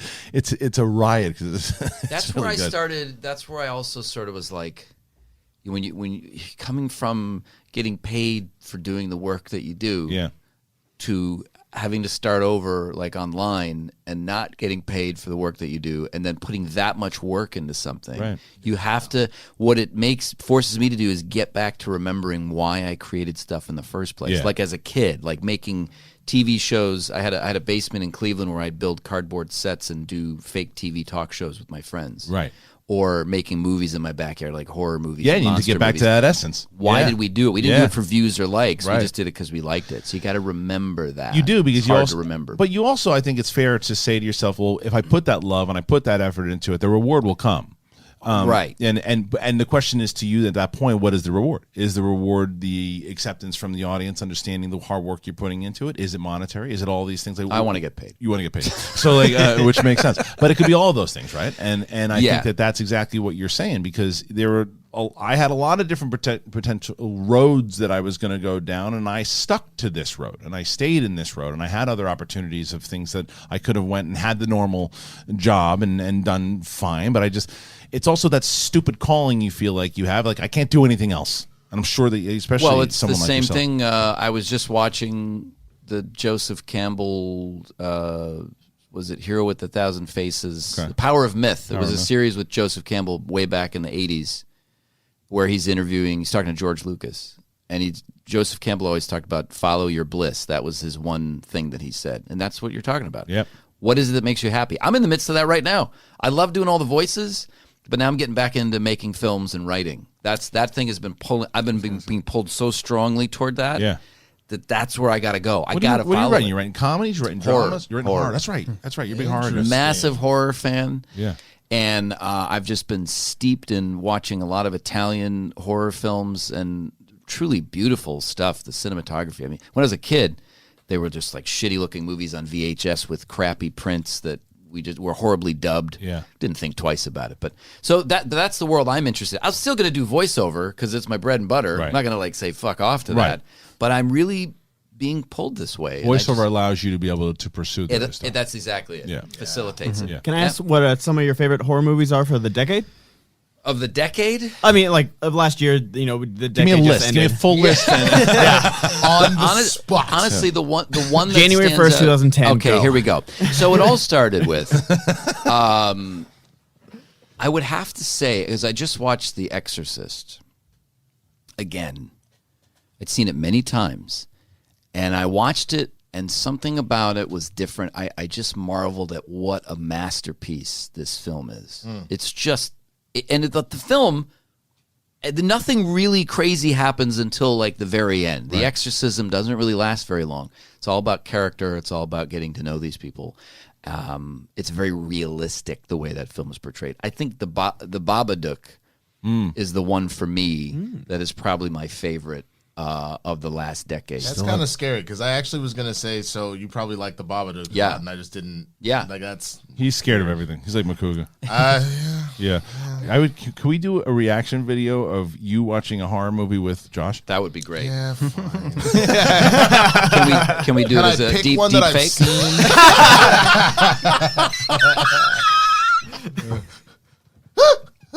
All right. Okay, I'm just kidding. Come on. I know. We're comedians. Everything's Come a joke. on, guys. Yes, I told you yesterday. I said it yesterday. I should get a sound clip of my daughter saying it. Not everything's a joke, Dad. That's what she said. Is that right? Yeah, she says it all the time. That's great.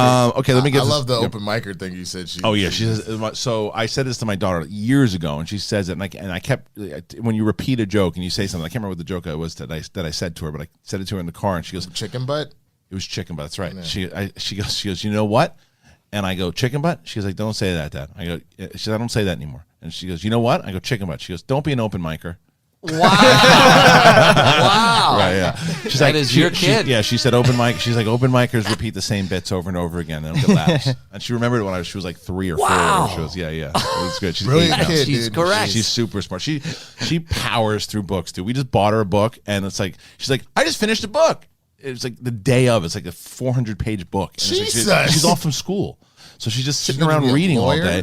It's crazy. She reads everything, and like she's like, I have nothing else to read, so I have all these Star Wars books that I haven't read. I go read this one. She's like done with it. I gave it to her last night, and I was like, it's like the full-on Claudia Gray book that I've been trying to read, Master and Apprentice. I've been trying to read it forever. I didn't have a chance to get to it. She fired through it. Yeah. Here's War and Peace. You have one kid. You have one kid who laughs like the Joker, and one super genius kid. Good job. It's true. Yeah, it's true. Yeah, I caught my 2-year-old just. I thought she was having a conversation with my father-in-law, who was sitting there, but he was talking to the 8-year-old, and I caught the 2-year-old just going ha ha ha ha ha ha. and just stopped. And I caught her on the video, and it's just like, oh, you got it. She's going to be a mass murderer. Yeah. Alma says, I was watching the Schmoedown during the holiday on TV, and my family was uninterested until my grandparents saw Roca. They were like, oh, wait, there's Latinos? They love it now. Just wanted to thank you for being so inclusive, Kristian. Yeah, it's funny. I was having a conversation with my live events guy, and we were going over kind of the audience demographic and seeing. And he was wondering, he's like, do you think you guys have a strong Latino audience or no for Schmoedown? And I was like, yes, because there's a big, strong Latino fan base for wrestling also, right? And we model it off of that. And I can't tell you how many people I've seen that have come up to me and said the similarities. And a lot of our fan base is Latino. I'm very proud of that. Because SEN, we like Depeche Mode and Morrissey. We love Latinos. That is exactly how it goes. That's every time I go to a concert. Yeah, I'm like, here we go. SEN, we love wrestling and Morrissey. That's right. Oh my God. SEN. I gotta get you to actually do this. We have the Latinos. They're here, dude. I'll do those. That's funny. The Latinos are here. By the way, testing put in a Schmoebot. Kristen Smith said, "Thank you for so many laughs. I definitely needed it today. Glad to have Kate back. Brett, you're the best. Roca, hi brother. Kristian, nice glasses. Well, that was from yesterday when I actually didn't have my glasses on. Abs and good. Roca got surprised. Wait, say, hey, Roca, I got surprised when you went off of me on IG when I said I don't agree with all your reviews, but I still respect you and your opinion. I felt it was uncalled for, especially coming from a fan. Still, your fan just felt a little taken back. I'll read that to him later. Billy Joel put in... with the respect.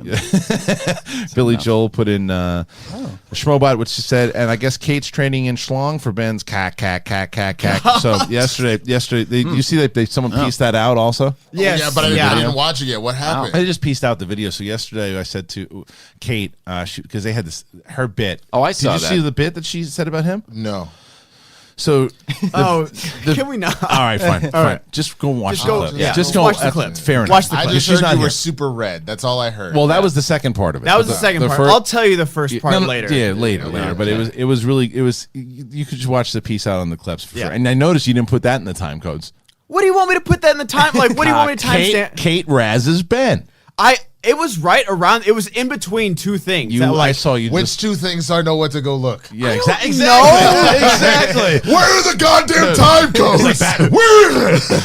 Where are they? Look at it's 26 minutes because I put Kate loves Roxy. Yeah, and then that went into. It was before. All right. It was before. Okay, yeah, gotcha. Yeah. All right, Pac-Man Dwayne. If you do a one-on-one with any wrestler, current or past, who is your pick? Stone Cold or Paul Heyman are my pick. Paul Heyman would be great because of our relationship and because of working with him in the past. He'd be awesome. The Rock would be pretty special to be able to talk to for a while. Again, be able to work with him back in the day and now where he's gone and kind of the things that I've done to be able to link that all back together would be awesome. Someone showed me a GIF of you talking to The Rock and you're like young as fuck. You're just like, dude. Mr. Rock. Yeah, that was the bit. I remember I was working. I just given somebody a monologue or something that I had to do I forget which wrestler it was. But then Shane McMahon goes, "Hey, do you want to be in a scene with The Rock?" I'm like, "No." Right? And I remember kidding with him and saying, "Do I get my SAG vouchers?" And he goes, "No." I said, "I'm kidding." And he's like, come on. So we did this scene, and of course I was nervous, but I was supposed to play more nervous. And so when The Rock came up to me, the first time he goes, "Do you know where the APA office is?" And I'm like, "They're down the hall." And he goes, "They're down the hall or it's down the hall?" That's what he said.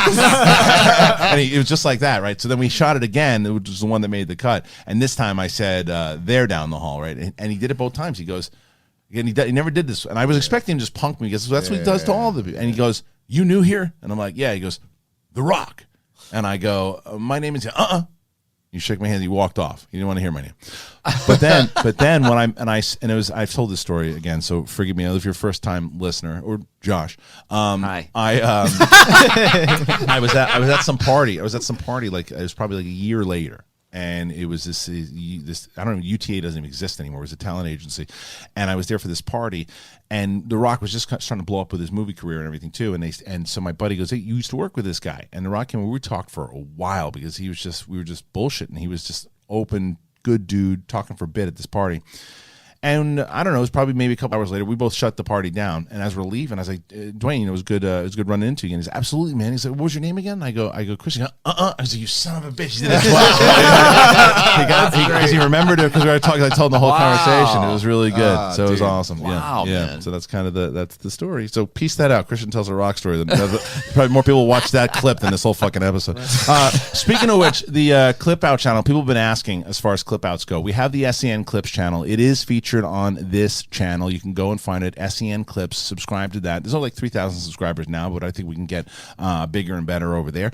If you're watching right now, there are over 2,000 of you guys watching live right now, go ahead and click like. It helps. It helps the show, and it does. You throw in a comment or you click a like. It helps the show tremendously. Yesterday, I asked you guys to go to the Apple Podcast and throw a comment or a rating on there. You did. We jumped from 150 to 30 in the rankings for TV and film. Wow. So if more of you did it, we could jump to the top 5. So if you guys go to find us on Apple Podcasts, you just say, "Hey Siri." But you can text Ben Goddard. Where's our Apple Podcast? Yeah. So find the Apple Podcast feed for SEN Live and leave us, and just do it right now. Open it up and do open tab and do a rating, do a review. It helps the show tremendously. Okay, let's see. Next question. Now we have Adam Vins. This community is the best. I've been a constant viewer since 2012, and Tiffany Smith led me to the show. And the first episode I ever saw was The Wrong Number Dana. Yeah, we talked about that a little yesterday. Sean Kataya said that Roddy's daughter is a pro wrestler now. She goes by Teal Piper. That's amazing. She wrestled at one of AEW's pay-per-views. Oh, that's great, too. And I think her home promotion is Women of Wrestling. She's super green, but I'm interested to see her follow in her father's footsteps. Yeah, me too. Were you a wrestling guy back in the day? Yeah. Yeah, because we were talking yesterday. I had the privilege of hosting a show with Roddy Piper for a while. Wow. And I was his co-host for the Rod Pod because my buddy Steve Simone was like his regular co-host, and when Steve was not in town, I would fill in for Steve, and I would be co-hosting with Roddy, and I did it for a lot of different times. Yeah, and he was just a sweetheart of a dude, and oh man, yeah, it was great. My best friend Matt Lodi, who was a sports writer, sports reporter in Cleveland. Yeah. He's the one who sent me all these pictures. Is that right? Son of a. Yeah. He took me to we went and saw wrestling live when we were younger. Sure. He was huge into that. He has every action figure, all the tall bendable ones. He's a big fan. I mentioned him also. You made me think of him because right now he's. I'm not trying to bring the room down, but he's fighting stage 4 lymphoma. Oh, shit, man. I'm sorry. And, if you guys want to check him out at his Twitter, send him a message. He's going through it right now. Amazing guy. What's his Twitter? It's Matt Lodi, Loede. Okay, yeah. Matt Lodi. Wish him, say hey to him. I'm going to be doing what do they call it? A GoFundMe soon, so I'll put more information out about that. But he's the guy that got me into wrestling. Okay, we would watch this stuff all the time, but way back, the Junkyard Dog and that was my days. Superfly, Snuka, and all that. Jimmy Snuka jumped off the cage against Morocco. Yes, yeah. I remember all this stuff. King Kong Bundy. That was my world. Remember Bundy broke Hogan's ribs? Yes. WrestleMania 2. Yes. Yeah, I went to WrestleMania 2. Wow. So I went to WrestleMania 2. I was like 8 years old, whatever it was. I was going to say, how old are you? I was like 8, and when I went, the funny thing is, like, you'd have to tell. I told the story a few times on Roddy's show, and every time I told him the same thing. I must have told that story or said that I was there about 5 times, and Roddy would go, "You were there that night?" Every time. And I watched because I watched Roddy box Mr. T that night. Yeah, and they had a boxing match. Right. And Roddy got pissed off after T was hitting him, so he picked him up and body slammed him and got disqualified. It was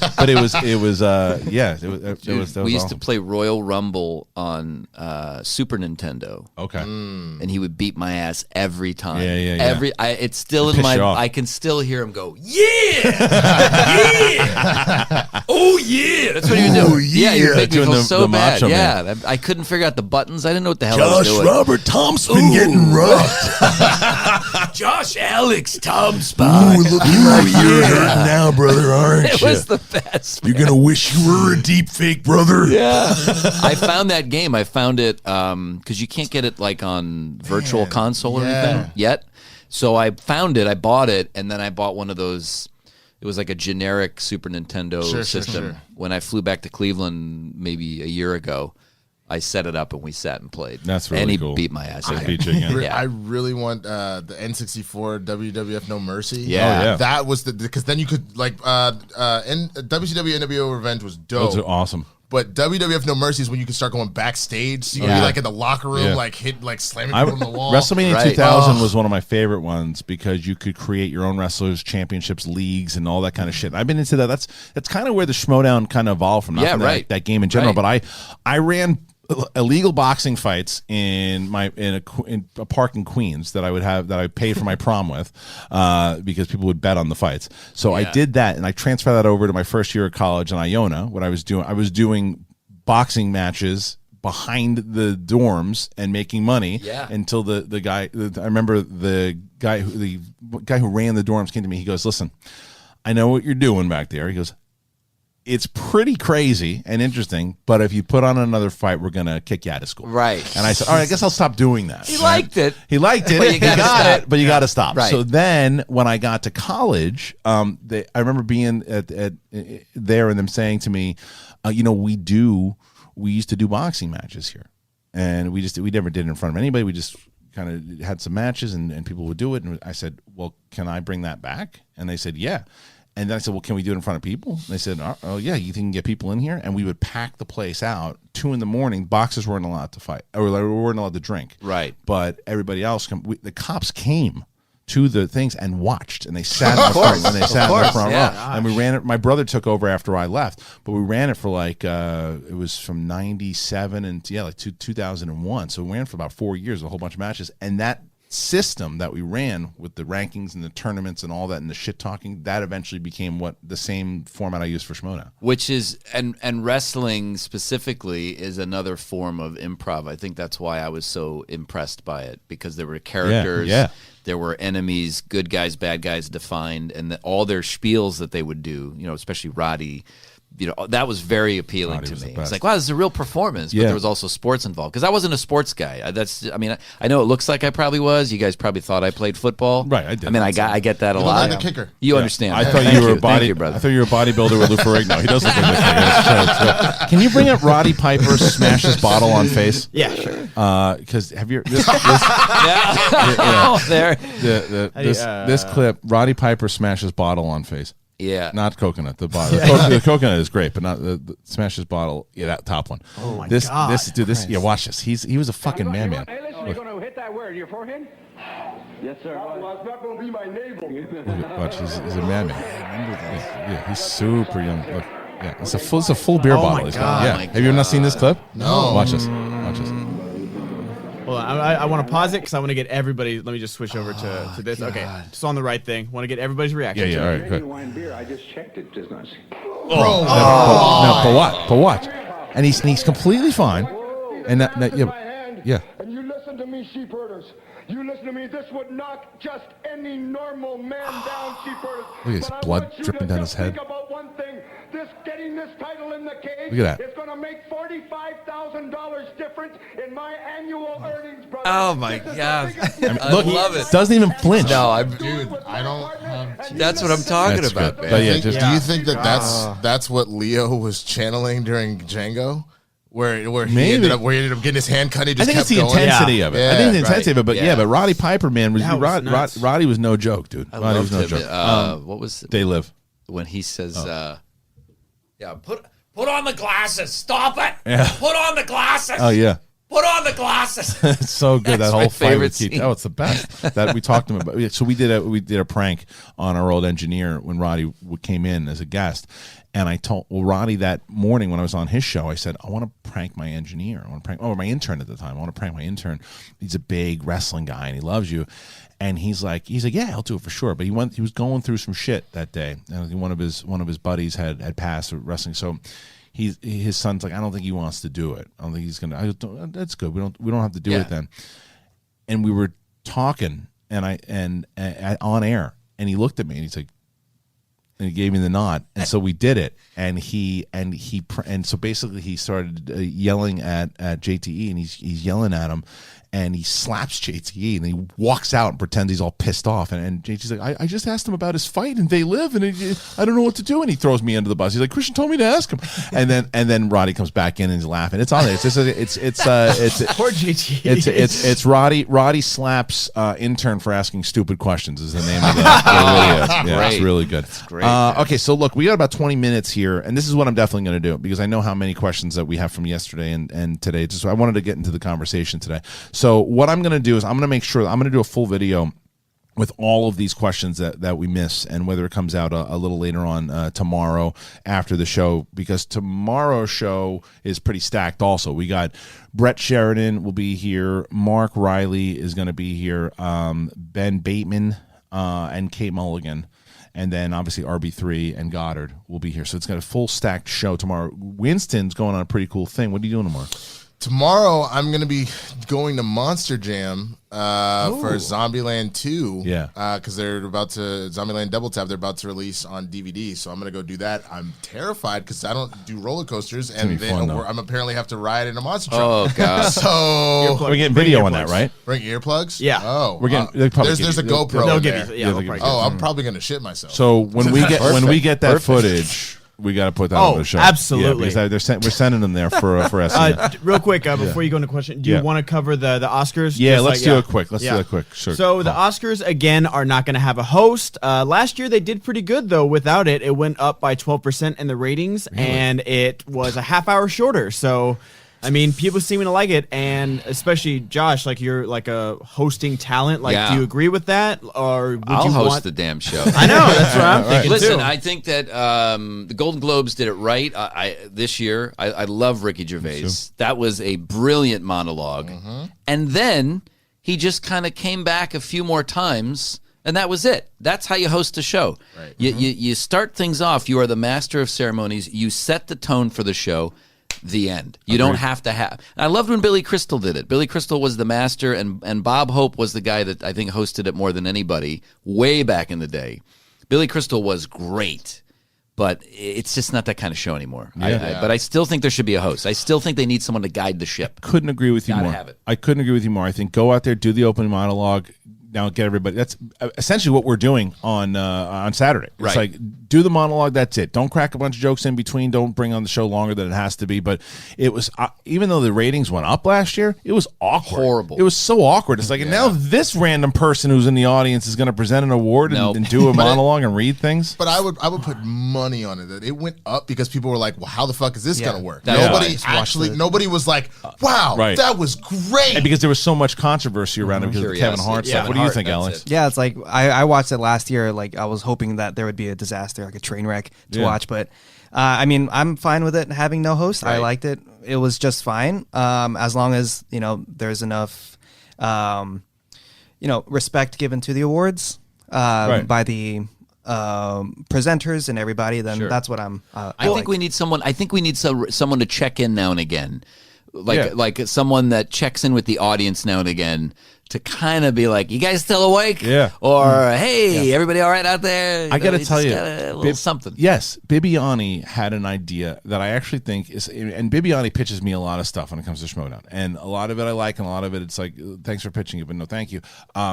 His idea is to have the Muppets host it. I love it. That's actually a great idea. That's amazing. Love it. Yeah. I think it's brilliant. I think he's been saying it all the time. It's like because it's ABC, right? That does the it's ABC. They have the Muppets do it. Like in between, you have Animal go or whatever it is. Well, especially last year, especially last year because they were going to do the most popular movie award, and that was when Black Panther got nominated. So they're just doing that just so no one's upset about that. And then they were going to cut out some awards from the telecast. Like they were just a mess last year. So I agree with you guys that I feel like a lot of people were just watching to make sure nothing like something went wrong. Waiting for it. Babu Freak. Exactly. So hey! After each award wins, hey! That's it. Yeah. So, what do you guys think? Do you think there should be a host? Do you care? Do you not care? Do you just fast forward through all the speeches like I do? That's where I'd be so bad at hosting these shows. I would. What do you think? I'd be like, fuck you. I don't give a shit what you think. That's how I used to host my shows. So, De Niro, do you care what they think? I don't give a fuck. There's the clip out. What do you think? Who cares what you think? Why not? But they're the audience. We're making the work. Oh, we are, but they're you the. like it? I'll go fuck yourself. Oh, okay. Well, listen. You decide how the movie ends during the movie. That's where we're heading. During the film, quietly on your phone, choose the ending. Choose Your Own Adventures were the shit. Fuck. And in a book, yes. They were also dope. As like there were people that did that. I mean, YouTube Black Mirror. Black YouTube, Mirror. I couldn't yeah. stand that. I was Really? like, God, it's just different for me. But as a book, That's yes, fair. I get it. But before they did Bandersnatch, that was something that they did like way back because you used to have like the DVDs. When Yes, you did that correct. Shit, you know what I mean? So Yeah. It's fun. It can be gimmicky. I'll Not give you for that. every movie. You don't want to do that. Hell no. But you know, like. How should Once Upon a Time in Hollywood end? You get to decide. Does she take a kill or does she survive? press one. The darkest possible example. Let's go. All right, so let's go to some more of these questions I before was we gonna get say, to go. Oh, don't worry about it then. No. about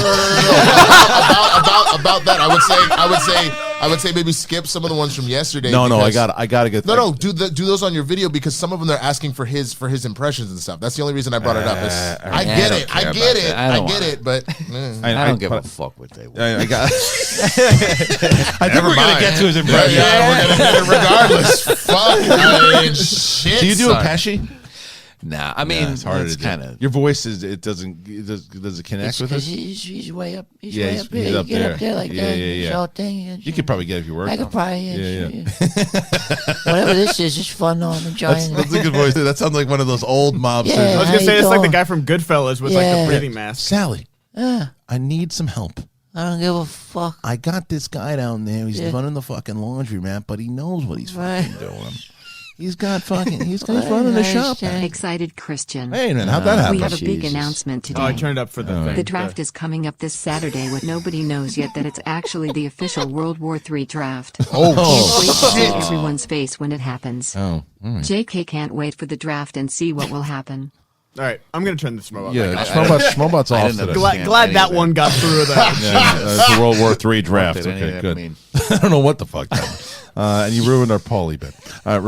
Review and play 23. Have you guys ever thought about changing sudden death from a 1-point difference to a 2-point difference, even just for teams? No, but it's there's so many different things we have to try to figure out for next season, and I'm going to do the broken record thing, and so many exciting things to tell you very, very soon. Kristian Alante, have any of you guys ever seen the anime Your Name? It's one of the best animated films ever, and I saw that J.J. Abrams was producing a live-action adaptation with Mark Webb directing it.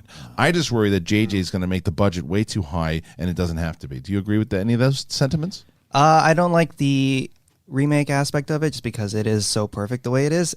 I feel like it would be hard. I mean, you can get the general story of it and all, but just the way it's animated was way too beautiful for me. Yeah. And it hit me unexpectedly in the feels.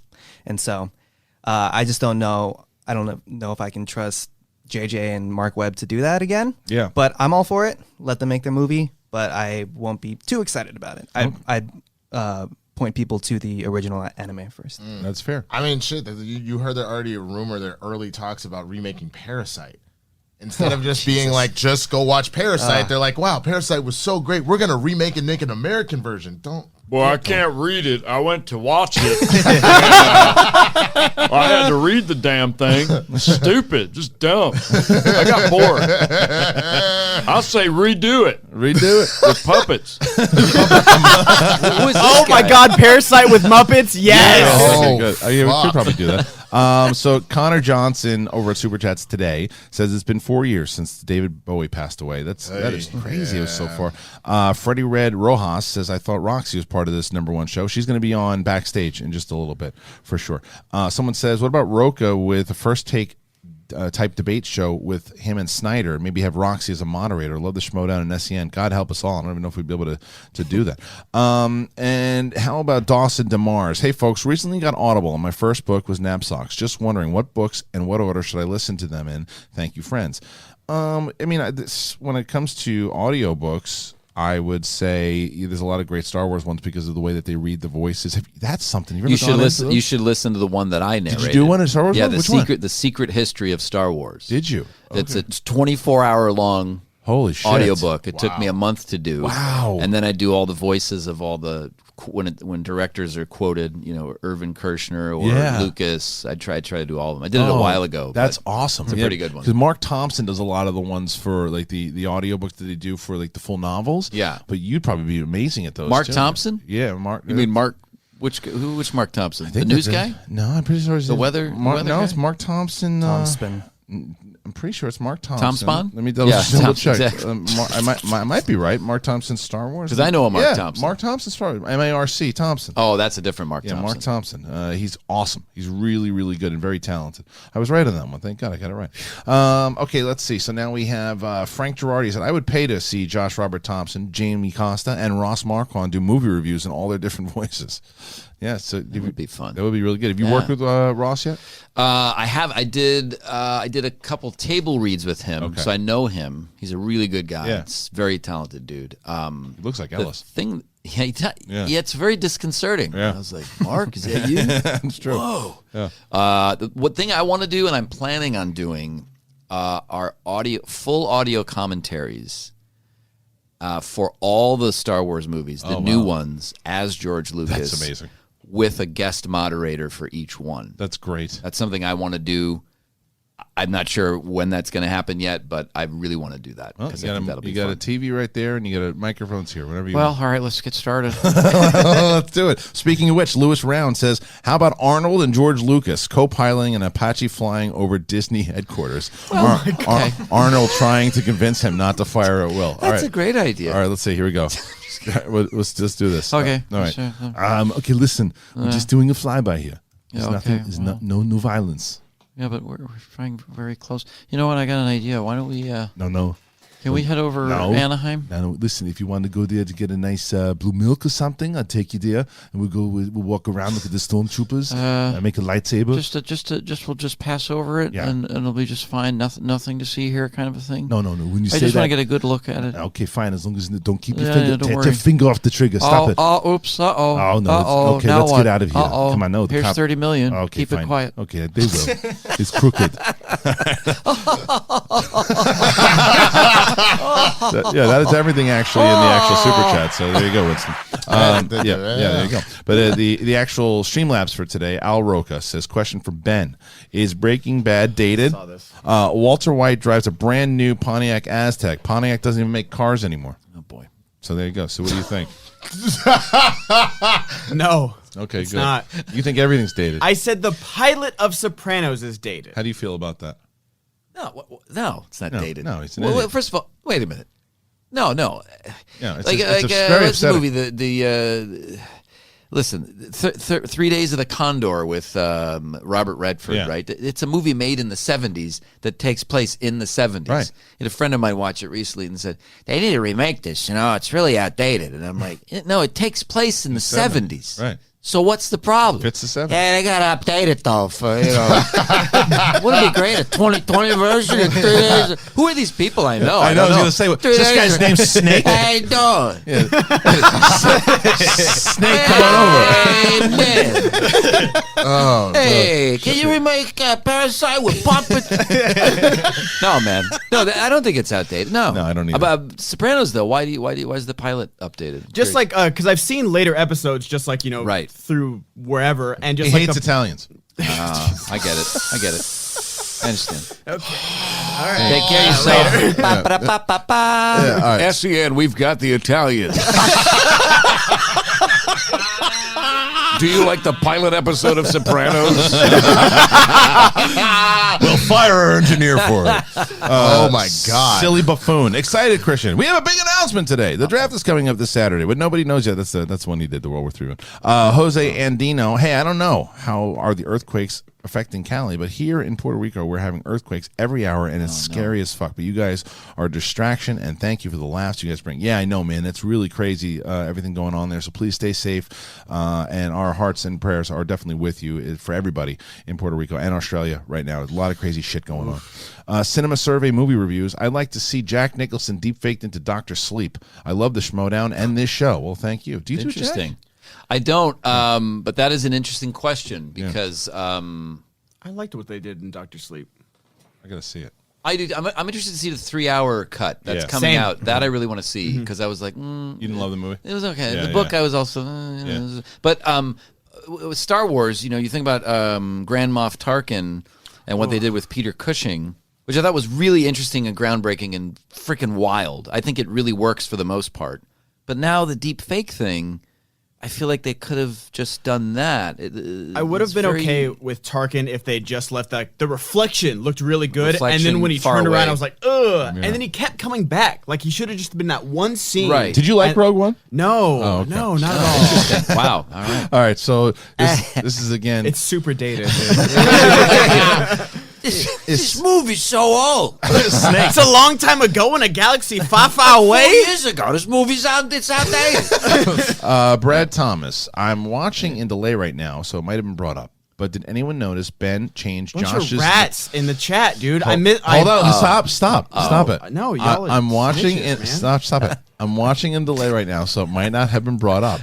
But did anyone notice that Ben changed Josh's names from Thompson back to Thompson as he was telling the story of his name being misspelled the same way? Wow. Y'all a bunch of fucking snitches. So wait, with the honey thing, and then with this, like someone clipped out Ben and Roxy were kind of flirting, and someone's like, no, you got Bonnie. I'm like, why are you snitch tagging? Oh no, it was about Alex. You talked about dating Caitlin Dever, the girl from Booksmart, and I was like, oh, can I double? Dating someone? Oh no! I just put out a tweet. Yeah, I was like, so can I double date with Anya Taylor-Joy, like as a joke? And like these are just celebrities we really like. They're ratting you out, and they like snitch so tag you Bonnie. Actually misspelled his name. I misspelled his name. Brilliant. Yeah, that's really good. And like there's like 4 donations in there. There's gonna be like 3 more I read on screen. Alice, what happened? Didn't you hang that up or did I do that? I hung it. Well, no, I taped it on there. Yo, that's hilarious. Yeah, a bunch of snitches in the chat, dude. It's really good though. Y'all know that happened during the show that you're on. Snake, was that a dated reference? Yeah, come on. That was from that was an hour ago. Got updated. Who cares about that? Joel Souza again says, been away since phase 5 of the Schmoes Know, also because of depression and 1 suicidal episode. I came back better than ever with help, with a family in my life now. During this time, I watched Toad Hop Days and the joy returned. So thank you. The laughter has returned. Thank you. It's great, man. It's awesome, man. I'm glad. Yeah, someone asked me, the other day about this particular show, and I think that I am here to laugh more so than anything else, because someone was in the chat room before saying, "Oh, do they talk about movies on the show?" Sometimes. Right. It's like we'll get to it, but we're laughing. We're here to talk. We'll get to the main stories, and we're movie lovers, so we're going to talk about it in our own way. But there's other shows out there that you can watch that are going to hit all the news stories and everything of the day. We're going to get into it, but we're also going to talk about Snake. Look, already what you said is outdated. I mean, all these shows look the same. They got props in the background. Who gives a shit? That's right. Brian M., who says, hey, Kristian, I had to put my dog down yesterday. And listening to you talk about community and being part of a group of people who are always supportive, it really hit home, and it's helped me to get through this. I love all you do, and I'll be here to support. Well, thank you, Brian M. That's awesome. Fantastic Beefs, who says, can we hear Jeff Goldblum do a George Lucas impersonation? Yes. You'll see. George Lucas. I'm trying to figure out how. Yes. Or maybe. That was it. That was good. How? Dinosaurs.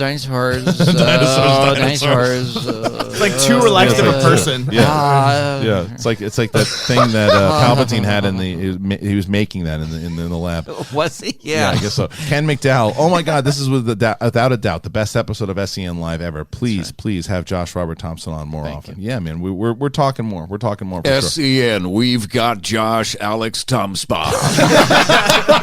Do you like Morrissey? Do you like Depeche Mode? Do you like Tostadas? We've got it all on SEN. SEN. That's right. SEN, motherfucker. Jody, Wank, and Kenobi. Hey guys, can you folks talk to Rocha? Tell him to stop trying to do an Irish accent. He sounds like a groundskeeper Willie, choking on a helium fixed ferret, and it's fucking terrible. Yeah, stop it. Josh, your accent though is really good. Love from all those people here in Ireland. They liked your. They thought that. Liam Neeson. Yes, exactly. Does he like? I'm still in pursuit. Do you, Liam? Do you like Rogue as an accent? How's the weather? I don't care for Roca. No, at all. He wears a cowboy hat. Right. Yeah. Needs to lose the hat. That's fair. It's not a good look. No, all right, that's fair. Brian Tucson, as a true Jar Jar fan, I'm all for Darth Jar Jar, or really any more Gungans I can get at this point. The Morgan Freeman, though, as Jar Jar is literally one of the funniest things I've ever heard in my life. Yeah, Misa appreciate that. Oh no! What do you mean? Come on! That's how he talks. It's so good. So we did uncover more footage of Morgan Freeman as Jar Jar, but this one was actually from Revenge of the Sith when he declared Palpatine as the rightful dictator. Ben, can you play it, please? Yeah, please don't do this. Oh, sorry, I got to mute. All right, here we go. All right, and got it right here. It's clear to me that effective immediately, Misa grant emergency powers to Palpatine. Oh, Misa happy. Oh, Annie, Misa busting with happiness. She's a happy. She ain't seen you for a long old time.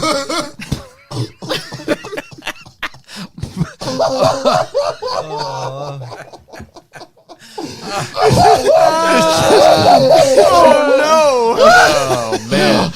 Love Jar Jar. I have so much Jar Jar paraphernalia in my office. It's so true. Dude, it's so good. I'm going to take pictures so you can post them. That's an absolute fact. That's amazing. Someone typed in the chat spoilers. Spoilers. Jake Acavetta says there's no way I'm going to let Ben Goddard slide by spelling it Tom Spun on the lower third, then changing it as soon as that story was told and that chat called him out. That's amazing. Brian. So that guy's like, yeah, so earlier I heard the guy say that Ben had misspelled it, so I want to double down and be like, how dare you? To be fair, he said it first. I'm reading them backwards. Okay, thank you. All right, just to make sure. Yeah, to be fair. Sorry, Joel bro. Sousa, Josh Robert Thompson. I'm always happy to see your comedy and your talent. Kristian, if you could mix DC and Marvel superheroes, who would you choose? For me, Captain America with Wolverine, adamantium claws, and healing. Let's see. Well, but that's cool. But they're both They're both Marvel. Yeah.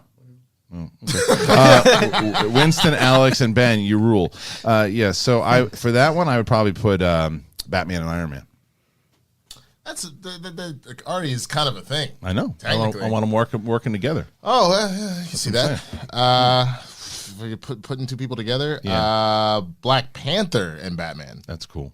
I like that. That's a lot of money. That's a lot of money. That's a cool lot gadgets. of ninja skills. Yeah. Cool gadgets too. Wow. Anybody else? I'd go Wolverine and Batman. They have the immortality along with the smarts. I wonder if Batman would be nearly as deadly though. If he knows he can't die, you know what I'm saying? Like, I don't know. Let's go Nightwing and Deadpool. Nightwing and Deadpool. What the fuck? That'd be cool. They'd be just like kicking ass all the No, time. I know. That's just a really deadly combination. I think everybody from Alpha Flight and Green Lantern. Let's see. It's for my Canadian friends out there. Fair. Yeah. Alec Miller just has to say, Josh, your Goldblum has me dying at work, and now thank you. all my coworkers think I'm insane. Keep it up, brother. Oh, good. Yes. I was talking to himself. Oh no. Is he a banker? What does he do? This is the last one we'll do, and then we'll do the rest of them tomorrow. But so MRKFTZ, Ben, we all saw you change Thompson to Thompson. What day is the draft hitting YouTube? Kristian, will you or any of the managers be tweeting the results? So we'd be better off muting the tweets so I don't get spoiled. There might be some results for the actual draft and stuff, and in the Facebook group. So just be careful on some of that. But for Monday and Tuesday when we're doing the awards and the draft, I want to do another one here before we leave. Plenty of seats. Does Josh Robert Thompson have a favorite music venue in Cleveland? A favorite music venue? Yeah. Is the Agora still there? I don't know. I like the Agora. Well, there you go. All right, Ben, hit the music. Ladies and gentlemen, I want to thank all of you. I had to end a little early today. Josh Robert Thompson, where do you want him to check you out? You can check me out at thejrtshow.com. You got a YouTube channel? THE. Yeah, it's JRT Show. Okay. JRT Show. Alex Marzona? Alex Marzona, I got a new song coming out tomorrow, actually. And retweet my tweet at Caitlin Dever. Get me on a date with her. That's not Winston Marshall? Yeah, Swaggy Blur, THESWAGGYBLERD. The YouTube channel is reviving. I'm making some sketches as we speak. And Ben Goddard. twitch.tv _2 Ben Goddard, and come right back. We're doing backstage right now. 12:30 backstage. John Roca, the champ, Ben Bateman, and Roxy Stryer all here. Thank you guys. We'll see you tomorrow.